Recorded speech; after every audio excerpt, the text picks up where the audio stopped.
ஒரு ராஜா கிட்ட ஒரு மனுஷன் 1000 வெள்ளி காசு கடன் வாங்கியிருந்தான். ஆனா அந்த காலம் முடியறதுக்குள்ள அவனால அந்த காசை திருப்பி தர முடியாததுனால ராஜா கிட்ட போயிட்டு, ராஜா எனக்கு இன்னும் கொஞ்சம் நாட்கள் கால அவகாசம் வேணும், நான் அதை திருப்பி தந்துடுறேன்னு சொன்னான். ராஜா, பரவாயில்ல, நான் உனக்கு இந்த கடனை மன்னிச்சுட்டேன், நீ எனக்கு அதை திருப்பி தர வேண்டான்னு அவன் அனுப்பி விட்டாரு. அவனும் சந்தோஷத்தோட திரும்பி போகிற வழியில அவன்கிட்ட 100 வெள்ளிக்காசு வாங்கினவன் எதிர்கொண்டு வர அவன்கிட்ட, நீ என்கிட்ட 100 வெள்ளிக்காசு வாங்கினியே, எனக்கு சீக்கிரமா கொடுன்னு அவன் கேட்டான்.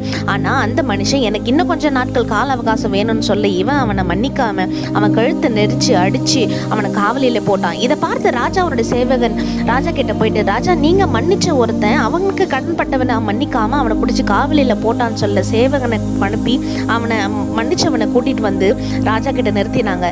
நான் உனக்கு மன்னித்தனே, நீயே உனக்கு கடப்பட்டவனை நீ மன்னிக்கவில்லைன்னு சொல்லி இவனை தூக்கி காவலில போட்டாங்க. இரக்கம் உள்ளவர்கள் பாக்கியவான்கள், அவர்கள் இரக்கம் பெறுவார்கள். இரக்கம் பாராட்டுங்க, நீங்களும் கடவுளிடத்தில் இரக்கம் பெறுவீங்க.